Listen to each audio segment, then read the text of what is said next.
بسم الله الرحمن الرحيم. السلام عليكم ورحمة الله وبركاته.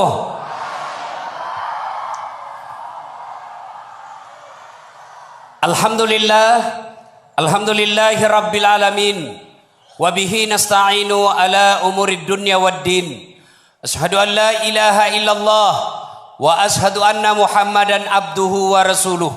Allahumma salli ala Sayyidina Muhammad wa ala alihi wa sahbihi ajma'in. Amma ba'd.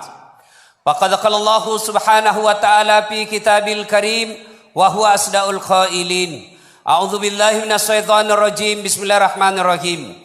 Ya ayyuhalladzina amanu taqullaha haqqa tuqatih wa la tamutunna illa wa antum muslimun. Wahai orang-orang yang beriman, bertakwalah kalian kepada Allah dengan sebenar-benarnya takwa, dan janganlah kalian mati kecuali dalam keadaan beragama Islam. Ayat ini Jumat dibacakan khatib. Tidak sah khutbah Jumat bila khatib tidak membaca ayat ini. Ini berarti ayat ini sangat penting sehingga harus diulang-ulang tiap pekan.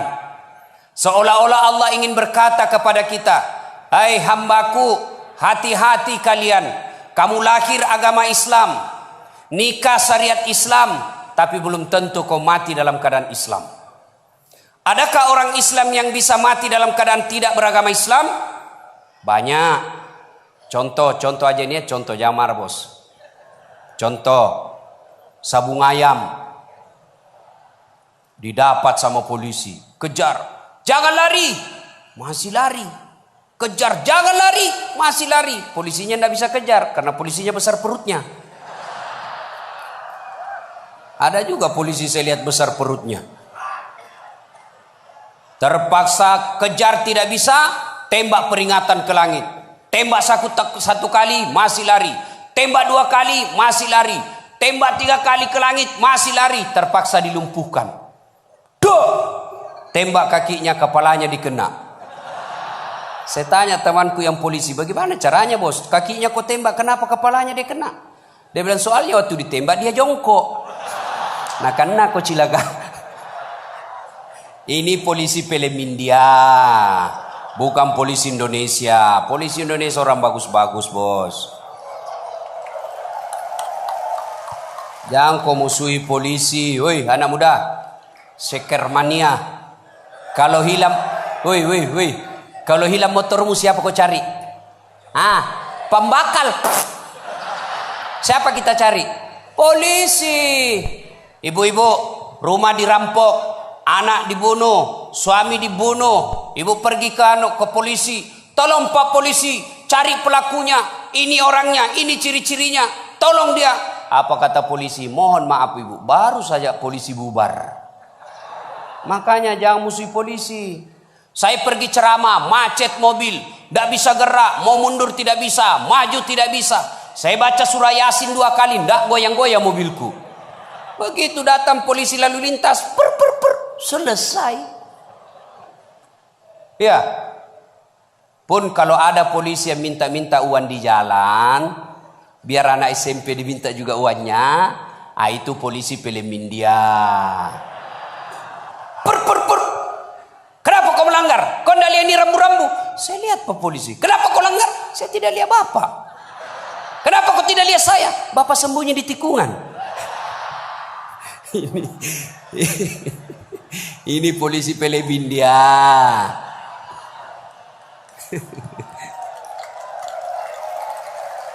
Ini gaspol atau rem-rem? Gaspol atau rem-rem?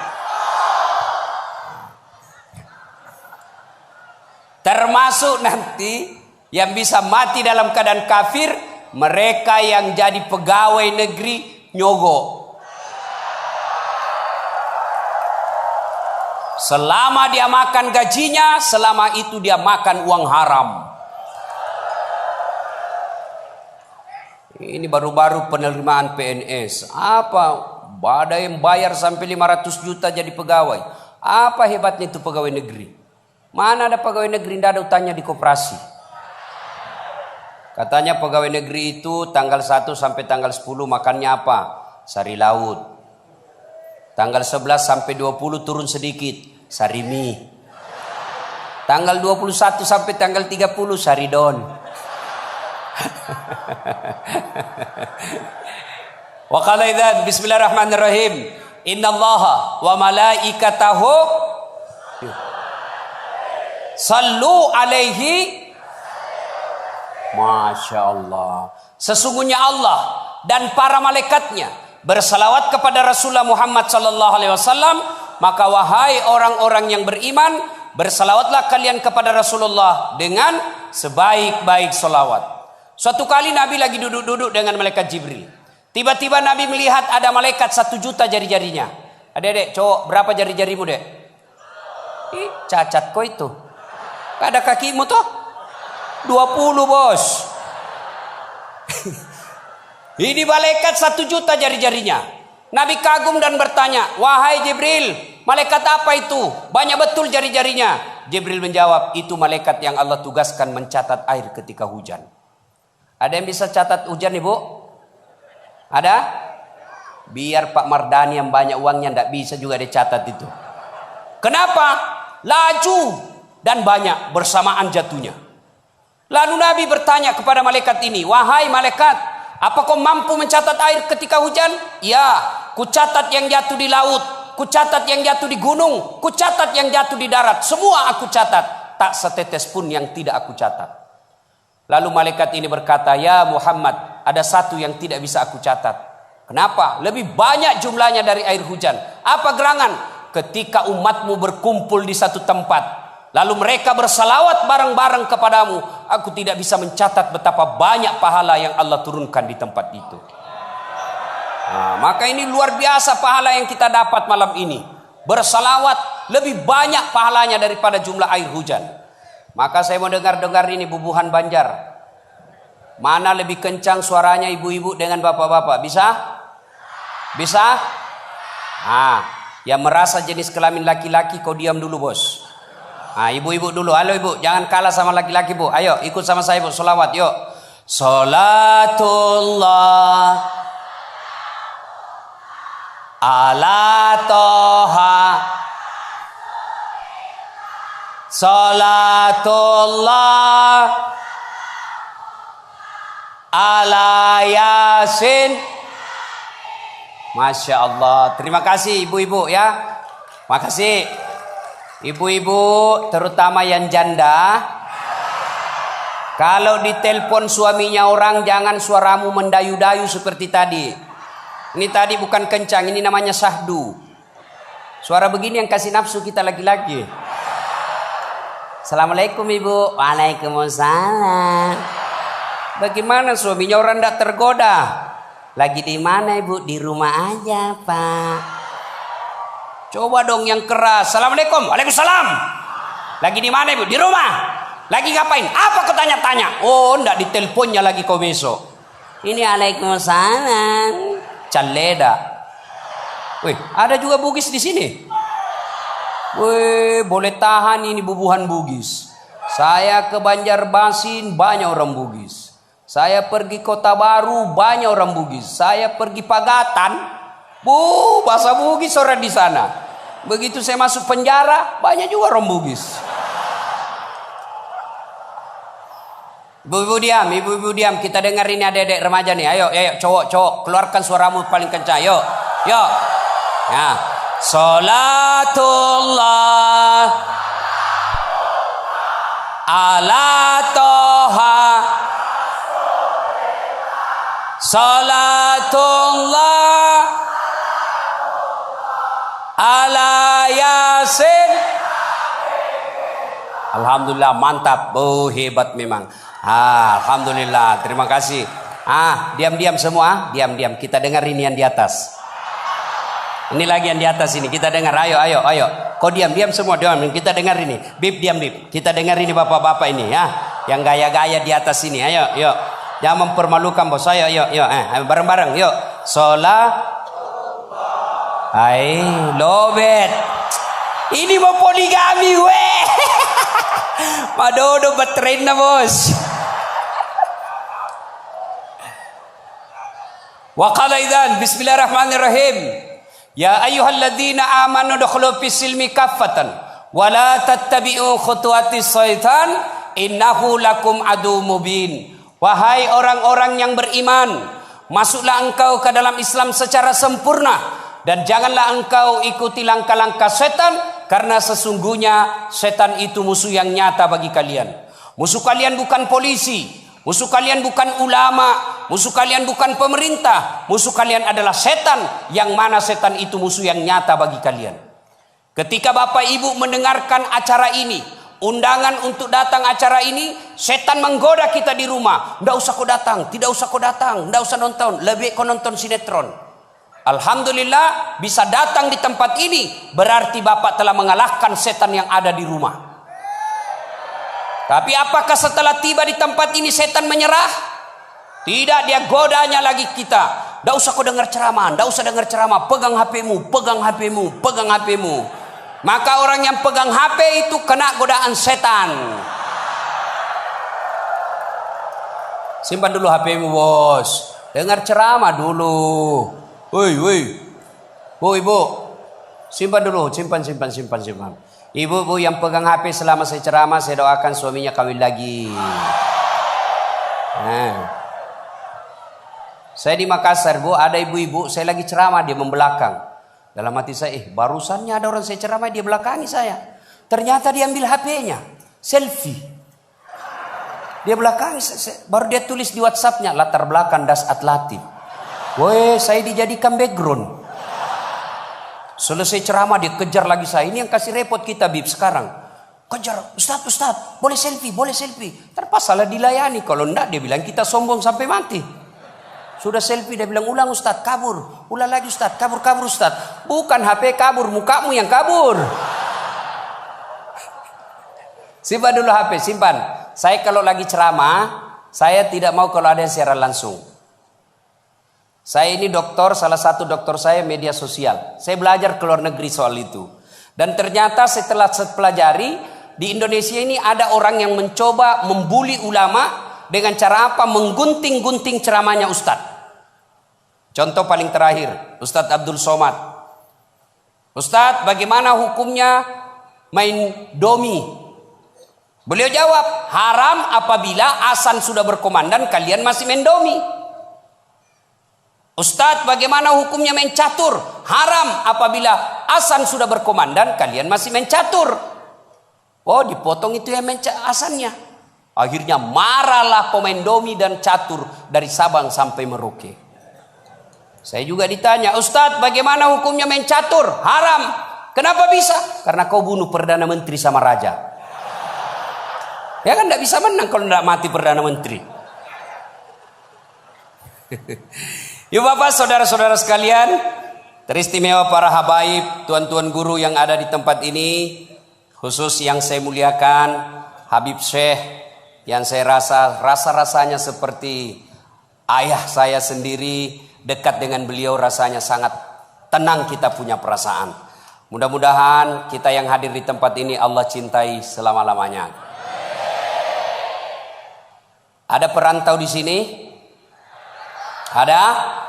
Nah, Sulawesi Selatan dari Bone merantau ke Batu Licin, cari kerja sampai Batu Licin, ternyata tidak enak cari kerjanya, bisa balik ke Bone.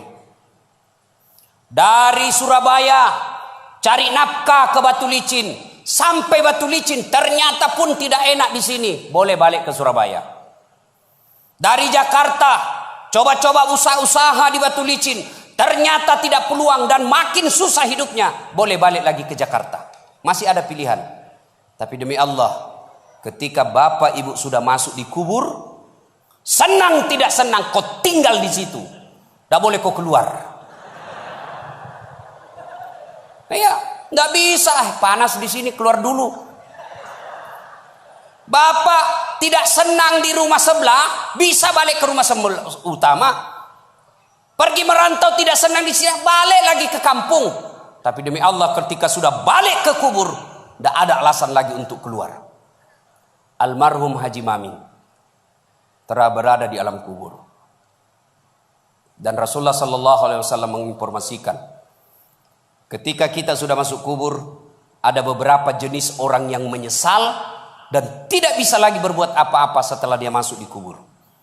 Siapa mereka yang menyesal setelah ada di kubur? Satu, mereka yang enggan bersedekah. Dalam Quran dijelaskan, ketika kita sudah wafat, lalu kita buka mata kita, lalu bertanya kepada malaikat, wahai malaikat, hari apa ini malaikat? Malaikat berkata kalau bahasa kita, mati mako.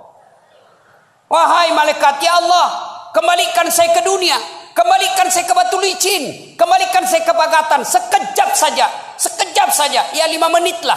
Untuk apa? Untuk sholat? Bukan. Untuk puasa? Bukan. Untuk haji? Bukan. Untuk apa? Untuk bersedekah. Semua hartaku saya sedekahkan jalan agama Allah.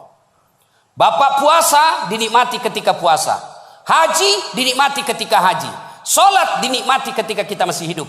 Tapi sedekah, meskipun kita sudah di alam kubur, kita masih menikmatinya. Itulah yang disebut amal jariah. Bu, hui. Ibu, kalau meninggal siapa yang doakan? Suami. Kawin lagi. Ada kawan saya di Makassar meninggal istrinya, Masya Allah bengkak matanya.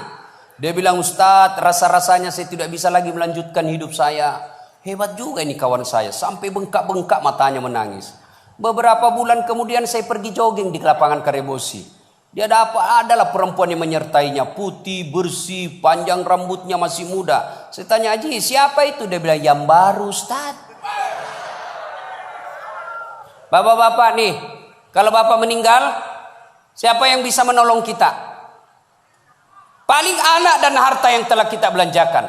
Maka demi Allah, sebelum kita terlambat, mari bersedekah. Kenapa mau bersedekah, Ustaz? Kita miskin. Kenapa kita miskin? Karena kita selalu berpikir miskin. Coba berpikir kaya. Kaya itu gimana? Sedekah. Ibu-ibu jangan pernah lewatkan 1 hari pun tanpa sedekah. Allah tidak melihat 1 jutanya. Tentu ketika Haji Pak Mardani bersedekah, beda dengan kita. Kalau Pak Mardani mungkin 5 juta sedikit buat beliau. Tapi kita yang miskin 50 ribu sudah sangat banyak. Itu yang dinilai Allah. Dan sedekah itu tolak bala, memperpanjang umur. Ibu-ibu, ada yang suaminya mulai lain-lain sifatnya? Ciri-ciri laki-laki yang sudah mulai itu, kalau dia pakai HP, dia pakai WhatsApp password, atau dia terima telepon dalam kamar mandi. Itu sudah mencurigakan itu. Ya, kita juga kadang-kala laki-laki terjajah sama istri karena HP semua mau diperiksa. Saya bilang sama istri saya, jangan kau suka periksa HP saya. Kalau kau periksa, bisa-bisa kita jadi pembohong. Kan? Ada ibu-ibu tanya saya di Makassar, Ustadz, bagaimana supaya suami sehat jantungnya? Saya bilang gampang. Jangan kau periksa HP-nya. Semakin sering kau periksa HP-nya, makin cepat dia mati. Terpaksalah kita bohong. Ini di Sulawesi, ada kawan saya dulu waktu SD, cinta-cinta monyet lah. Selalu setelah dia lihat saya video-video saya viral, dia selalu menelpon. Saya mau blokir. Nanti dibilang saya sombong. Saya mau terima, terancam mama nyece. Ya, terpaksa di situ saya tulis namanya penjual batu bata. Bunyi telepon dibaca mama nyece, Ustaz, ada telepon. Siapa sayang? Penjual batu bata. Mama, jangan kuangkat ya, kuangkat. Tagihan. Dia enggak mau kalau tagihan karena uang belanjanya saya ambil. Selamat saya, Bu. Alhamdulillah. Beberapa hari kemudian saya pulang ceramah. Karena capek saya bikin teh. Saya ambil gula. Begitu saya minum, kenapa asin? Saya periksa toples. Tulisannya gula, isinya garam. Saya pergi periksa. Sayang, gimana ceritanya ini kok tulis gula isinya garam? Apa dia bilang? HP tak juga Ustaz, lain kita tulis lain isinya.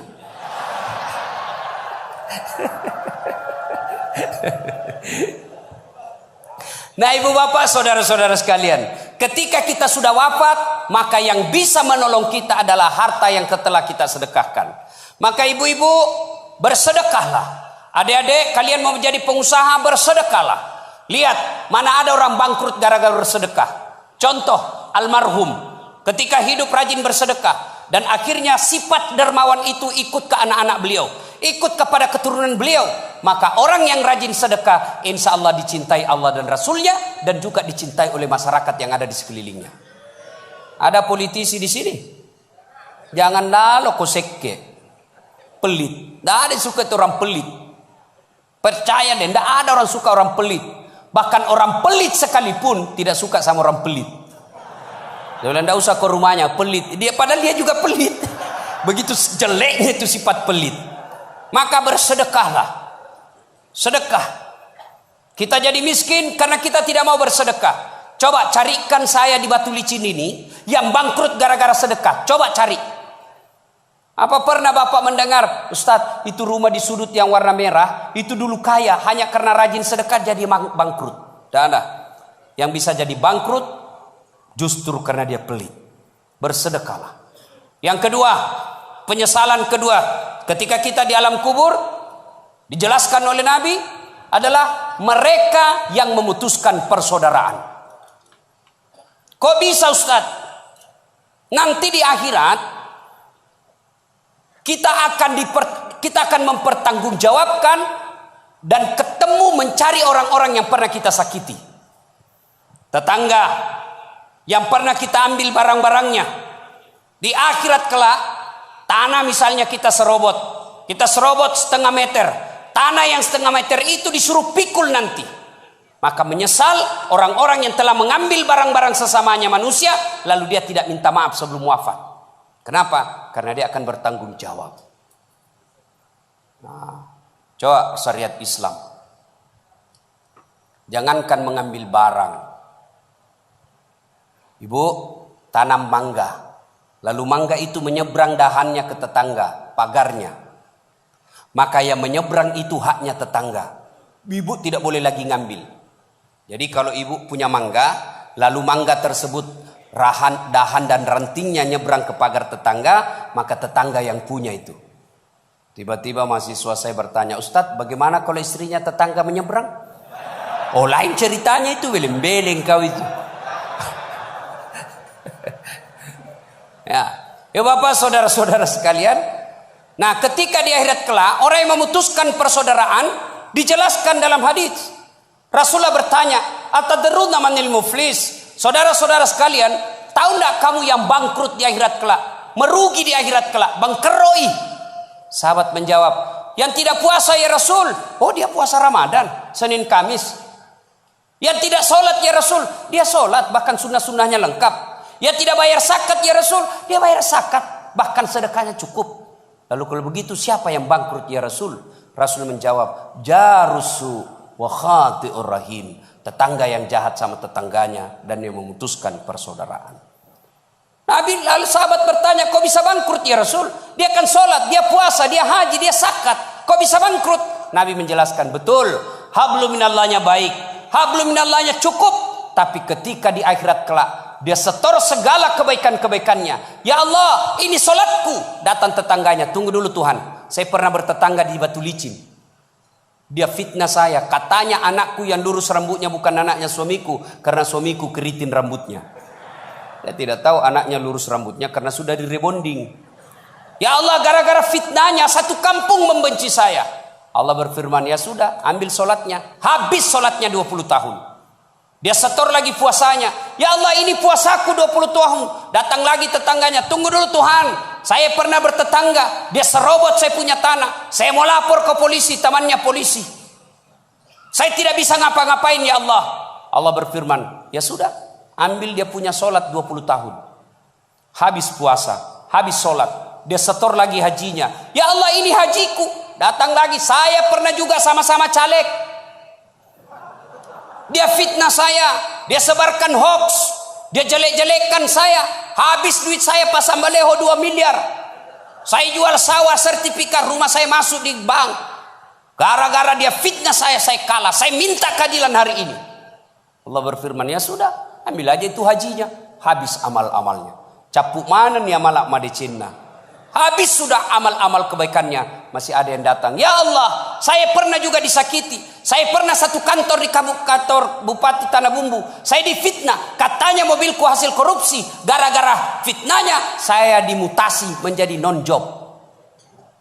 Staf ahli yang tidak ada stafnya. Saya minta keadilan hari ini ya Allah. Dia bilang, yang tadi banyak amalnya, bagaimana lagi caranya ya Allah? Habis amal-amalku. Allah berfirman, tidak ada kebatilan yang tidak ada balasannya hari ini. Supaya adil, ambil dosa-dosanya orang yang pernah kau sakiti. Maka sebelum terlambat, ayo minta maaf. Ya, datang minta maaf. Saya sudah minta maaf Ustaz. Dia tidak mau maafkan saya. Ya bagaimana mau dimaafkan kalau barangnya orang tidak dikembalikan? Kan biasanya kita minta maaf ini kan biasanya versi Pancasila. Maaf lahir batin, dunia akhirat sengaja tidak disengaja, rambut sampai ujung kaki. Tidak begitu caranya bos. Bagaimana caranya? Satu, jabat tangannya. Bagaimana kalau perempuan Ustadz? Berbeda mazhab. Syafi'i haram. Imam Ahmad selama tidak nafsu boleh. Maka saya kalau mahasiswa saya di UNHAS yang cewek-cewek cantik, putih, mulus, saya tidak mau jabat tangan, saya begini saja. Masa Ustadz nafsu sama mahasiswa? Saya manusia biasa. Ayat tidak mengatakan la taqrabus zina illa ustad. Jangan kau dekati zina kecuali ustad. Ustad juga hancur kalau ketemu cewek cantik.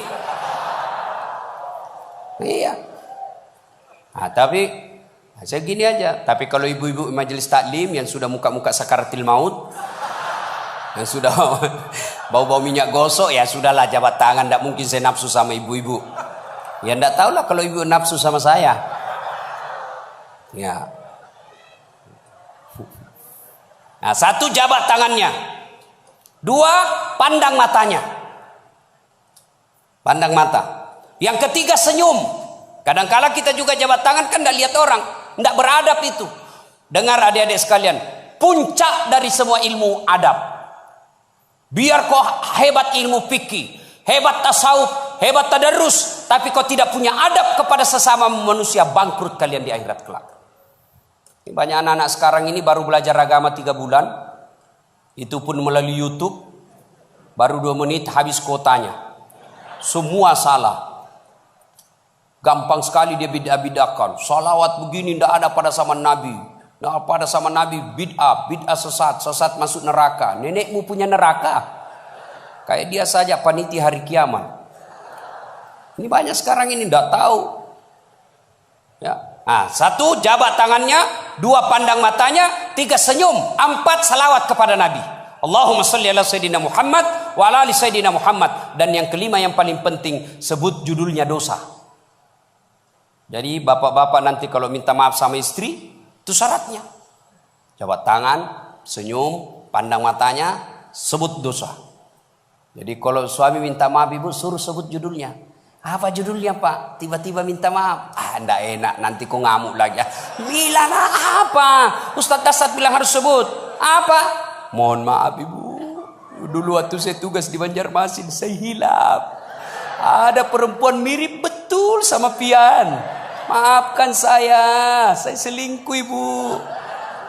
Dia bilang istrinya, enggak apa-apa Pak, saya maafkan. Memang itulah manusia biasa, kadang-kala kita hilap. Saya maafkan kau karena bulan lalu saya juga selingkuh.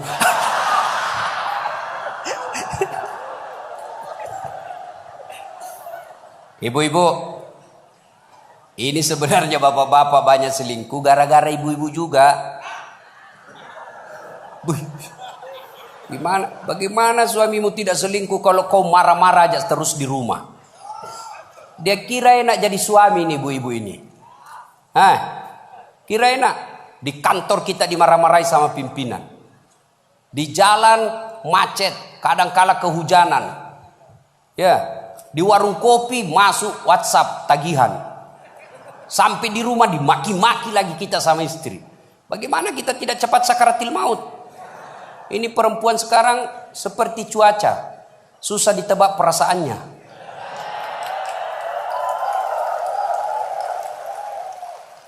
Dia kira enak laki-laki. Ibu, dengar ibu. Hui. Ibu. Bu. Ada 4 perempuan yang menjadi penghuni api neraka. Dengar ini. Terancam ibu-ibu. Satu, kata Nabi, mereka yang selalu bicara kasar sama suaminya. Apa kau anak muda, ada istrimu? Boleh marah sama suami, bu, boleh marah manusiawi, tapi jangan memaki. Ini kalau marah, la haula wala quwata illa billah, keluar semua kebun binatang di mulutnya. Bagaimana kita betah di rumah kalau ngomel aja kerjanya? Dia kira, bu, coba dengar itu laki-laki, coba lihat itu laki-laki. Kami pikir ibu bagaimana supaya ibu bisa pakai AC di kamar. Pak, kami pikir bagaimana supaya ibu bisa pakai emas pulang kampung dihargai sama keluarga. Kami pikir bagaimana supaya kalian bisa dibelikan mobil supaya tidak hitam kulitmu.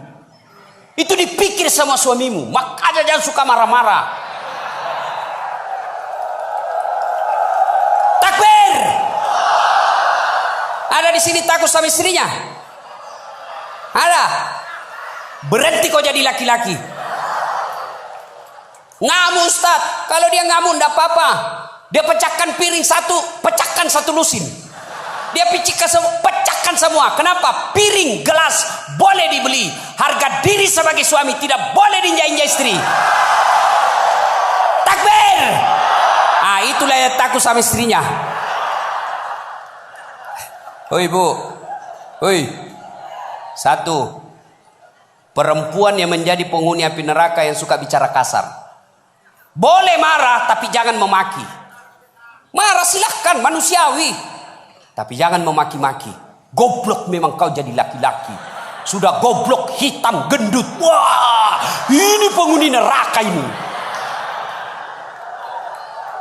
Enak juga kalau kita pulang kampung, pulang rumah, capek kita tadi jual ikan, sampai di rumah disambut sama suami dengan senyuman. Bila kamu di sisiku, hati rasa syahdu.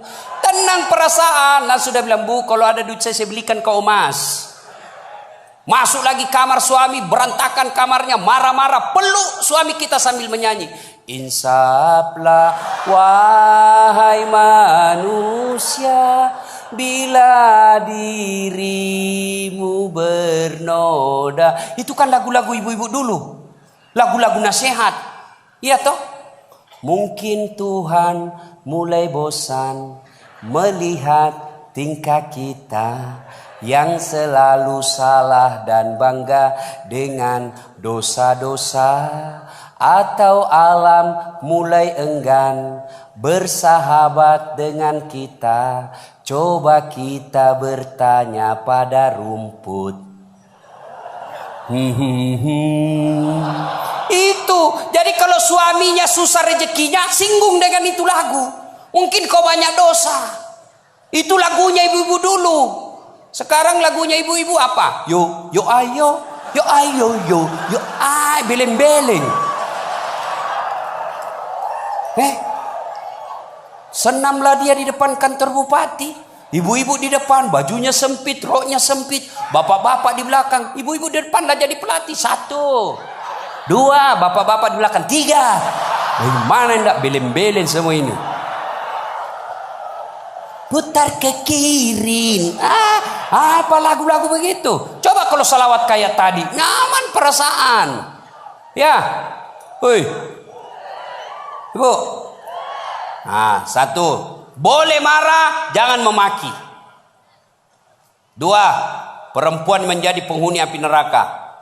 Mereka yang membebani suaminya melebihi kemampuan suami.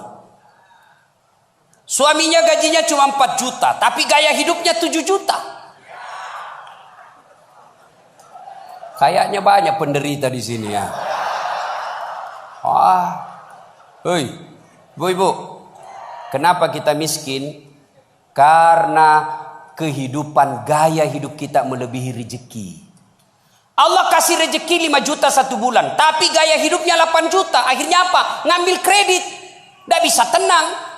Coba kalau gaji kita 5 juta, gaya hidup kita 3 juta, insya Allah tenang perasaan. Kita miskin karena melebihi kemampuan kita. Maka suami kalau rezekinya 3 juta, jangan kau bebani. Ini kan tidak dibebani suaminya. Datanglah itu tukang kredit mobil. Bu, kalau ada mobil bu, tenang ibu. Ibu sudah tidak kehujanan. Pulang kampung nanti, ibu enak lagi. Satu keluarga, nggak perlu lagi naik PT-PT. Enak kan? Ini namanya penjual mobil, semua enak dia cerita. Dia tidak cerita bagaimana kalau kempes bannya, bagaimana kalau mogok mobilnya. Tidak dia cerita itu. Akhirnya apa? Ngusullah kepada suaminya, bang, masukin aja deh sertifikat rumah supaya kita bisa mobil. Akhirnya apa? Bulan pertama masih bisa dibayar cicilannya. Bulan kedua tidak bisa. Bulan ketiga, 4 tidak bisa. Akhirnya apa? Diambil mobilnya. Sudah diambil mobilnya, diambil pula sertifikat rumahnya digadai. Mengamuklah gara-gara kau yang tidak bersyukur ini. Maka jangan melebihi kemampuan suami. Ibu-ibu punya siku? Punya? Woi, punya siku? Coba gigit sikunya bu. Coba. Kalau ada yang bisa gigit sikunya, saya kasih hadiah. Coba, mana bisa? Itulah orang yang memaksakan suaminya melebihi kemampuannya.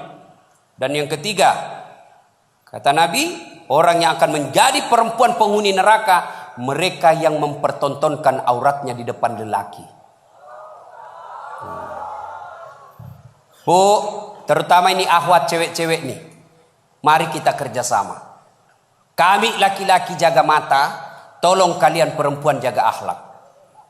Biar kami setengah mati jaga mata, kalian gentayangan di jalan, habis amal kami bos. Pastilah dilihat, barang bagus. Dia bilang dilihat, haram tidak dilihat. Barang bagus, maka solak-solak kok bos. Ya? Yang keempat, orang yang akan menjadi perempuan penghuni api neraka, mereka yang tidak mendirikan sholat. Inilah perempuan memang paling banyak tidak mendirikan sholat. Kapan? Selesai haid. Haid 5 hari tambah bonus 2. Dia bilang suaminya, kenapa belum sholat sayang? Biasanya cuma 5 hari. Orang belum bersih, masih ada sedikit-sedikit. Dia bilang suaminya, bohong, apa bohong? Saya kasih lihat kau. Apa mau dikasih lihat? Ketawa baru kau yang begitu. Kapan lagi perempuan banyak nak sholat? Kalau ada pengantin, mukanya dikira tembok, coklat, biru, krim, abu-abu, jilbabnya 3 lapis, kuning, coklat, jilbab sakaratil maut. Ibu bapak, saudara-saudara sekalian ya. Jadi orang yang menyesal di akhirat kelak, mereka yang memutuskan persaudaraan. Maka sebentar ini kalau ada tetangga kita pernah kita sakiti, minta maaf lalu kembalikan barangnya orang. Pegawai-pegawai negeri yang pernah ngambil mesin komputer di kantor, kasih kembali bos. Ya. Dan itu kalau tidak dikembalikan, ketika kita di padang mahsyar, dipanggil kita satu-satu. Bayangkan, dari Adam sampai kiamat, kumpul berapa triliun manusia, dipanggillah kita satu-satu. Siapa dulu yang dipanggil? Nenek kita yang duluan mati? Tidak. Kakek kita yang duluan wafat? Tidak. Leluhur kita yang duluan wafat? Tidak. Lalu siapa dulu yang dipanggil? Nama-nama Islam dulu. Abdurrahman, Abdul Jabbar, Siti Fatimah, Aisyah, Mutmainnah, Das'at Latif. Itu dulu dipanggil. Cuncung di belakang kok bos. Dipanggil juga tapi mondri kok bos. Maka jangan berkata apa arti sebuah nama. Nama itu penting. Begitu pentingnya sebuah nama sehingga Nabi jelaskan ada 3 kewajiban orang tua kepada anaknya. 1 diantaranya memberi nama yang baik. Kenapa? Karena di akhirat digunakan ini nama. Nama-nama Islam dulu. Tony, Joni, Rudy, Ningsi, Nining. Dipanggil juga tapi di belakang bos. Habib Syekh, di depan. Das'at Latif, nomor 2. Bayangkan. Dipanggillah kita. Nah, orang bilang apa arti sebuah nama? Coba bayangkan kalau tidak ada semua nama di sini. Yang paling repot caleg. Pilih saya siapa? Anu siapa? Anu. Coba kalau ada Coba sebut nama. Orang sebut nama minimal 2 saya bisa tahu. 1, suku, 2, agamanya. Nama Margono. Nah, biasanya Jawa. Gitu? Nama Ambok Dalle. Enggak mungkin Cina. Masa Ambok Dalle Cina? Nah, pasti Bugis. Ya kan? Nah, nama. Yang kedua, nama adalah doa. Ketika nama anak kita Mutmainnah, orang yang memanggilnya wahai Mutmainnah, wahai kau jiwa yang tenang, berarti orang mendoakannya. Dan di akhirat dipakai kelak. Ustadz, bagaimana saya Ustadz? Sudah terlanjur namaku Ronaldo. Karena bapakku pecinta bola. Bagaimana caranya Ustadz? Ya Islamkan. Bagaimana cara mengislamkannya? Tambah Muhammad di depannya. Muhammad Abdul Ronaldo. Nggak nyambung Ustadz. Biar nggak nyambung. Yang penting selamat kok bos. Masih ingat almarhum Presiden kita Soeharto? Sebelum beliau menunaikan ibadah haji, kan namanya cuma Soeharto. Setelah menunaikan ibadah haji, Raja Fat waktu itu sadar, wah menderita nih Pak Harto nanti. Kalau tidak diislamkan, maka diislamkanlah namanya, ditambah di depannya Muhammad Soeharto. Ibu Tin juga ditambah di depannya Siti. Maka ibu-ibu yang sudah terlanjur namanya islamkan. Harus rubah KTP? Tidak. Yang penting misal ulang tahun. Saudara-saudara sekalian, hari ini nama saya islamkan. Yang tadinya Desi Ratnasari, saya menambah di depannya Siti Desi Ratnasari. Yang ketawa serius orang ini. Nah, nama penting. Dan pada saat itu, ketika kita dipanggil satu-satu, wajah-wajah kita di padang mahsyar tidak lagi seperti ini. Ada yang mukanya seperti ular. Kata Nabi, siapa yang muka ular? Mereka yang suka menjilat-jilat. Ini di kantor bupati banyak begini. Ya Pak, siapa. Ada juga orang itu pegawai kayak ndak punya lagi harga diri di depan bupatinya. Ya Pak, terserah Bapak. Wah, cemen lu men. Nah, yang kedua kata Nabi, ada juga nanti yang mukanya seperti anjing. Siapa muka anjing ya Rasulullah? Beliau menjawab, mereka yang disogok dan menyogok. Nah, ini termasuk anggota DPR nanti yang terpilih karena nyogok. Ada begitu di sini? Ada? Nah, kau salah, kenapa kau pilih? Tapi kau larang, tapi kau bilang wane piro. Nah. Lalu kata Nabi, ada juga nanti yang mukanya seperti tikus. Ya Rasulullah, siapa muka tikus? Mereka yang suka mengambil barangnya orang. Nah, ini di sini ya, yang suka korupsi dan disuruh pikul itu hasil korupsinya. Saya kalau lihat itu orang korupsi 3 miliar, 10 miliar, setengah mati dia pikul nanti itu. Dia bilang, mahasiswaku 10 miliar uang dolar Singapura Ustaz itu dikantongi ji. Saya bilang, jangan kau bayangkan uang Singapura, uang koin. Apa? Uang koin 10 miliar, pikul kau itu. Nah. Ada juga kata Nabi yang nanti mukanya seperti kuda. Siapa muka kuda ya Rasulullah? Nabi menjelaskan, mereka yang suka mendahului imam ketika sholat berjamaah. Nah, ini anak muda ini yang banyak. Imam belum turun, dia sudah turun. Imam belum naik, dia sudah naik. Ditanya, kenapa kok cepat sekali? Dia bilang, ini orang tua Ustaz. Sudah lowbat, saya masih full charge. Tidak boleh begitu bos. Ini juga imam kadangkala harus perhatikan. Ada juga kadangkala imam membalik-balik sunnah Rasul.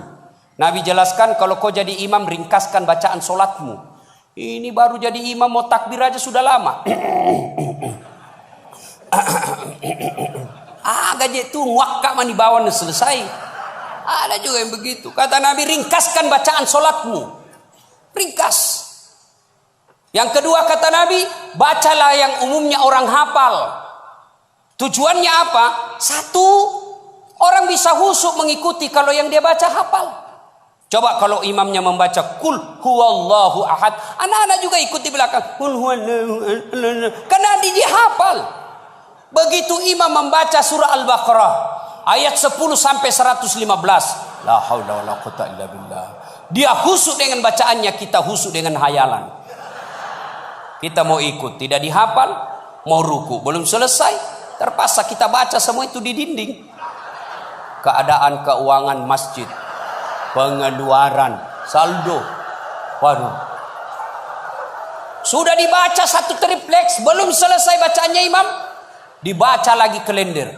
Persatuan Guru Republik Indonesia cabang Kabupaten Tanah Bumbu. Selesai lagi, belum selesai imam, dibaca lagi. Bajunya orang, caleg DPR RI nomor urut 7 dari Partai Nasdem. Dibaca semua Pak. Siapa yang salah?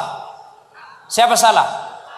Imam. Makanya kata Nabi, baca yang umumnya orang hafal dan ringkaskan. Ada orang jadi imam, dites lah anak penghafal, kau jadi imam nak, mau didengar bacaanmu, jadi imam lah, hanya dia yang hafal.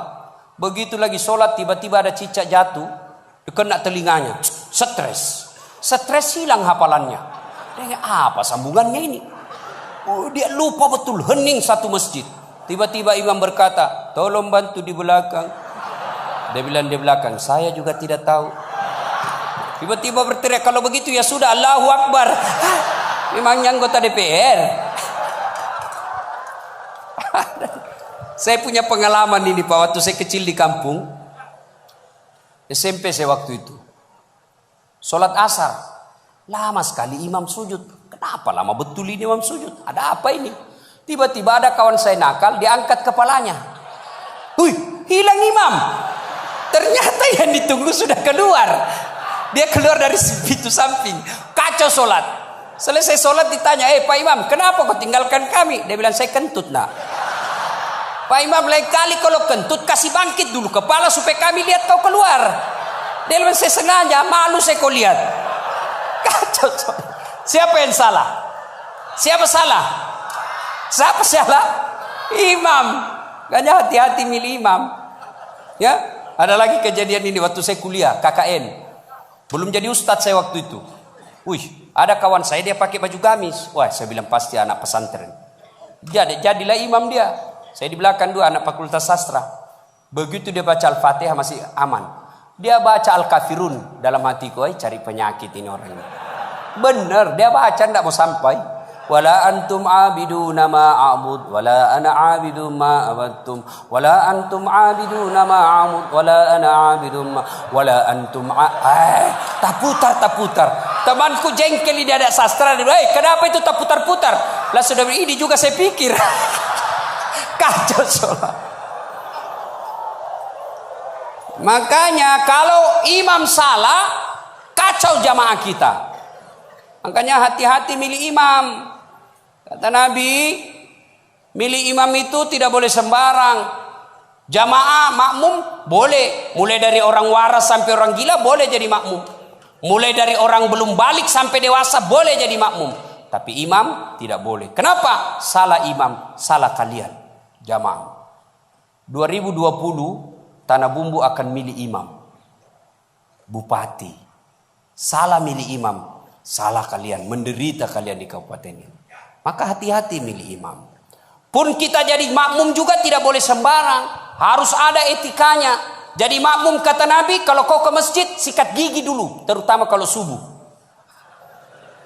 Bayangkan kalau kita tidak sholat, tidak sikat gigi, tidur semalaman, orang di samping kita balik kanan, kita balik kiri menguap. Sampai meninggal dia ingatnya itu, busuk mulutnya itu. Sunnah sikat gigi. Apalagi kalau kau jadi makmum, jangan kau merasa kaulah yang paling soleh dalam masjid itu. Ada juga orang takbir itu kayak mau dia gigit, kita punya telinga.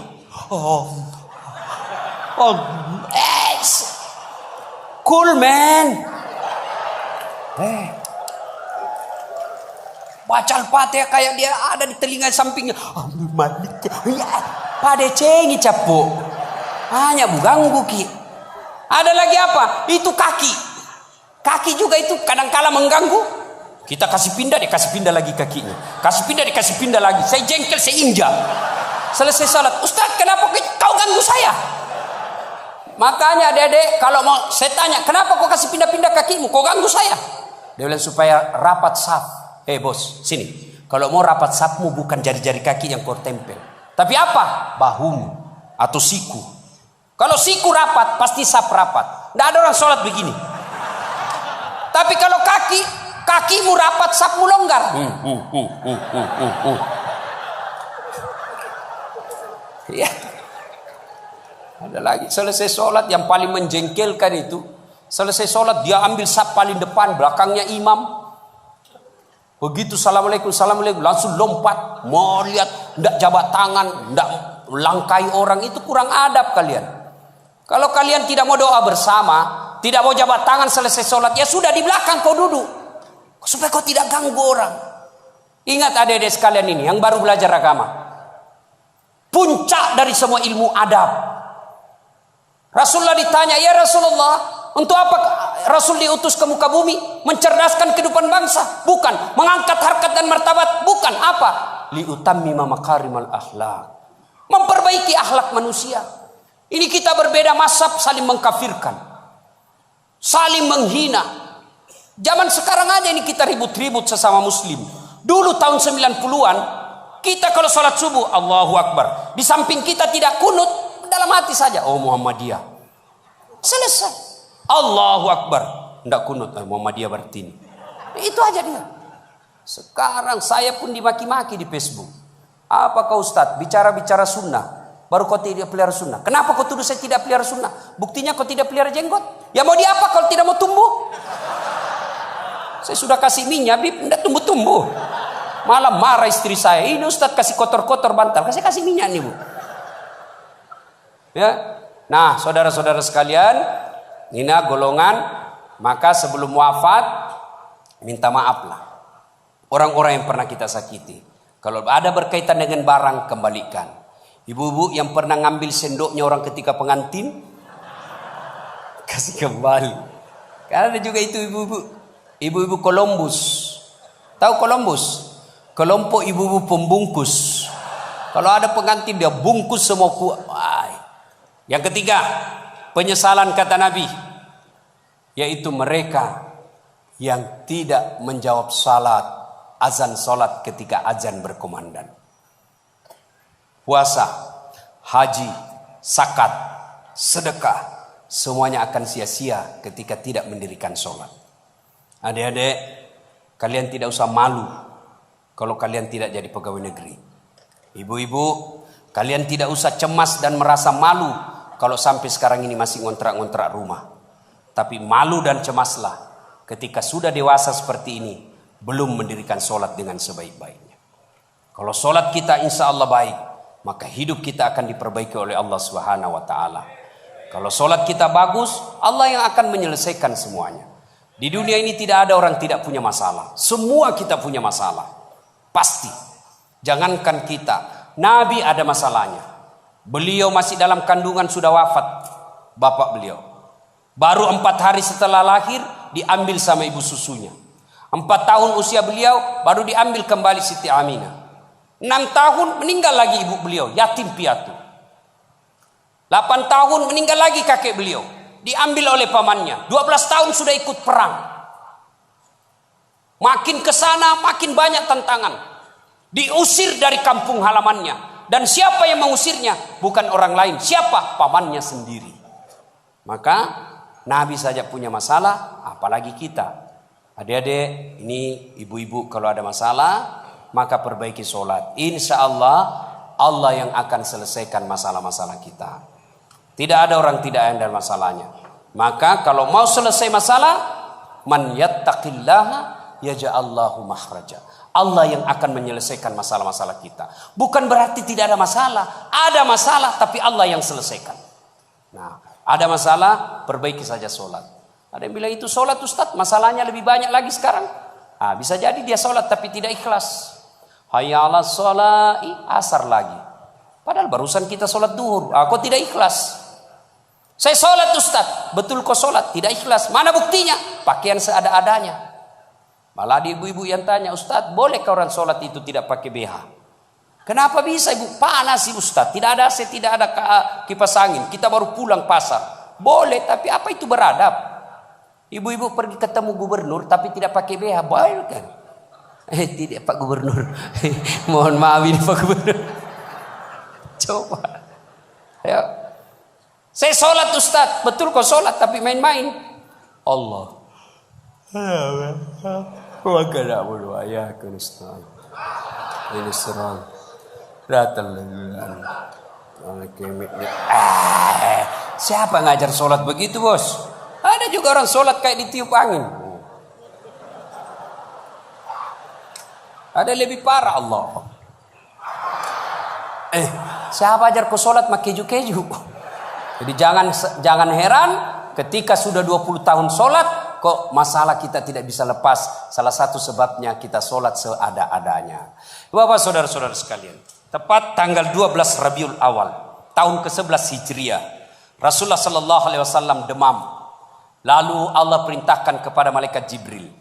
Jibril, kau turun panggil 3 malaikat, 2 malaikat, Israil, Israfil, Mikail. Kau turun 4 malaikat. Sampaikan kepada Muhammad, Allah perintahkan saya menjemputmu dengan catatan tanya dulu. Kalau dia sudah mau cabut nyawanya, kalau belum tunda sampai mau. Turun malaikat. Langit pertama, langit ke-7 masih berempat. Jibril, Mikail, Israil, Israfil. Langit ke-6 sampai ke-2 masih berempat. Di langit pertama Jibril berkata, malaikat pencabut nyawa saya tidak bertugas. Kau saja yang turun jemput Nabi Muhammad. Tapi kata malaikat pencabut nyawa, tapi selama ini kamu yang ketemu, kamu kan chesnya, kamu sahabatnya. Kau turunlah. Saya tunggu kau saja di sini. Turun malaikat pencabut nyawa. Depan rumah Nabi ketuk pintu. Assalamualaikum warahmatullahi wabarakatuh ya Rasulullah. Nabi menjawab, Waalaikumsalam warahmatullahi wabarakatuh. Fatimah buka pintu. Bah, tidak ada orang. Kata Nabi, sudah ada di samping saya. Kata malaikat pencabut nyawa, ya Muhammad, hari ini saya diperintah untuk mencabut nyawamu apabila kau mau. Menurutmu bagaimana? Kira-kira kalau Pak Cuncun ditanya ini apa jawabannya, bos? Saya diperintah cabut nyawa. Tunggu dulu, orang belum jadi bupati. Pasti. Ustaz, Dasat, saya diperintah cabut nyawamu. Menurutmu bagaimana? Tunggu dulu, istri baru 1. Itu pasti mau sekali poligami tapi takut sama istrinya. Apa jawaban Nabi? Wahai malaikat, seluruh nabi dan rasul senior saya, setelah mereka melaksanakan tugasnya, mereka menghadap kepada Allah. Saya pun siap hari ini. Cuma ini ada yang lain. Mana Jibril? Jibril ada di atas. Kau panggil dulu deh. Ada yang saya mau tanyakan. Naik malaikat pencabut nyawa. Jibril, kau dicari sama CS-mu. Saya bilang memang kau ikut. Kau banyak cerita. Sudahlah, kau turun sini. Turun malaikat Jibril. Ya Jibril, kalau hari ini saya harus menghadap kepada Allah, tolong berikan saya kabar gembira. Ya Muhammad, seluruh nabi dan rasul haram masuk surga sebelum engkau lebih dulu di dalamnya. Alhamdulillah. Ya Muhammad, seluruh malaikat yang pernah Allah ciptakan sekarang mereka antri menunggu rohmu. Alhamdulillah. Apalagi Jibril, ya Muhammad, kalau ada dosa dan kesalahan yang pernah kau lakukan, Allah telah mengampuni dosa-dosamu. Alhamdulillah. Tapi Nabi berkata, Jibril, itu kan saya tidak cemas soal diriku. Yang aku cemaskan siapa? Tolong kasih saya berita gembira soal umatku. Kita yang dicemaskan Nabi, tolong berikan saya berita gembira. Naiklah Jibril bertanya kepada Allah, turun membawa berita. Ya Muhammad, saya dapat berita gembira dari Allah. Apa?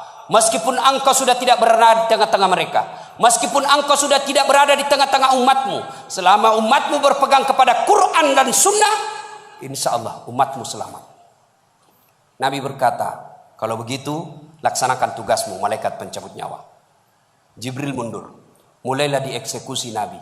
Dicabut rohnya, meninggalkan telapak kaki, naik ke betis, naik ke paha, menggigil Rasulullah. Keluar biji-biji keringat di pelipis beliau, di daki beliau keluar keringat. Lalu Jibril membalik ke belakang, dilihat oleh Nabi. Ya Jibril, kenapa kau palingkan pandanganmu? Apa kau jijik melihat saya sekarang ini? Jibril menjawab, demi Allah dan Rasulnya, saya tidak jijik melihatmu ya Muhammad. Cuma saya tidak tega melihat engkau menghadapi sakaratul maut. Lalu Nabi menjelaskan, ya Jibril, andai saja Allah tidak sayang dan cinta kepadaku, maka aku akan rasakan betapa sakitnya sakaratul maut ini. Sampai naik ke atas, sampai ke tenggorokan beliau, sampai ke bibir beliau. Beliau mewasiatkan 3 perkara. Kata Nabi yang pertama, perempuan kalian, jaga perempuan di antara kalian. Yang kedua, solatmu, jaga solat kalian. Dan yang ketiga Nabi ucapkan, ummati, ummati, ummati. umatku, umatku, umatku. Nabi tidak mencemaskan anak cucu beliau. Nabi tidak mengucapkan Fatimah anakku. Siapa yang diucapkan Nabi? Ummati, ummati. Begitu cintanya Nabi kepada kita. Nah sekarang bagaimana cinta kita kepada Nabi?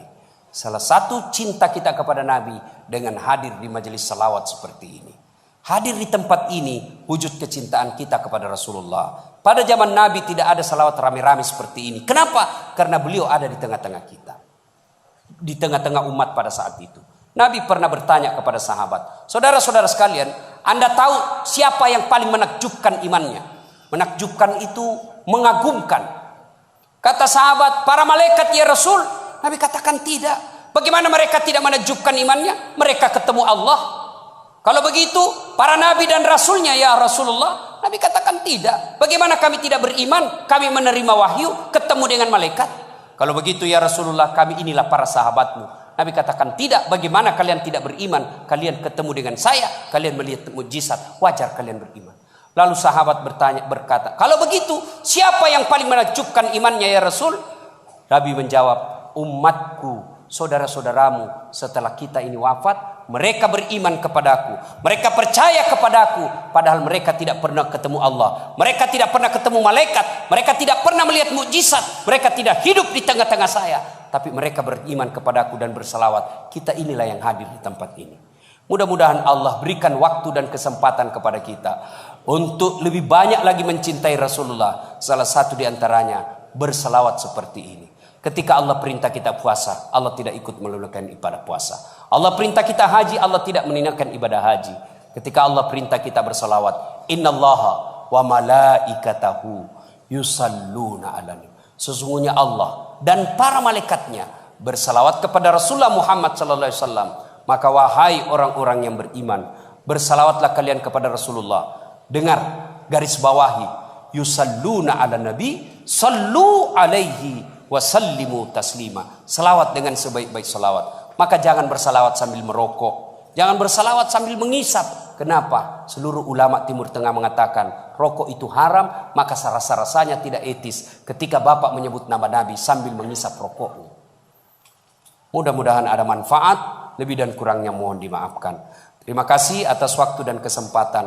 Kemuliaan yang sangat besar saya bisa hadir di tempat ini bersama Habib Syekh dan keluarga Bapak Mardani. Mudah-mudahan diberikan rezeki yang lapang, dibahagiakan dunia sampai akhirat. Demikian, kalau masih ada yang mau dengar ceramah saya, silahkan nonton Tabligh Akbar Damai Indonesia TV One setiap hari Sabtu atau Ahad pukul 12.30 atau setengah 2 waktu Kalimantan. Cuma lama baru muncul sekali seminggu. Ada yang gampang. Gimana caranya? Ambil aplikasi YouTube, tulis nama saya Dasat Latif. Keluarlah ceramah saya yang ratusan ribuan itu. Sudah nonton? Jangan lupa like and share. Subbreaker.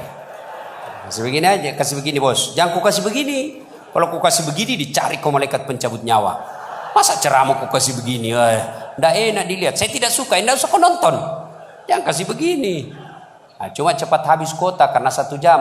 Maka saya sediakan yang tidak menguras kuota, namanya Chelsea. Ceramah singkat 1 menit saja. Gimana caranya Ustaz? Follow saya di Instagram. Dasat Latif 1212. Dasat Latif 1212. Sudah ku follow Ustaz. Sudah ku tidak mau putar ceramahmu. Apa masalahnya? Masalahmu kau tidak punya kuota. Demikian, mudah-mudahan ada manfaat. Lebih dan kurangnya mohon dimaafkan. Nun wal kalam ya misturun. Billahi fi sabilil haq. Assalamualaikum warahmatullahi wabarakatuh.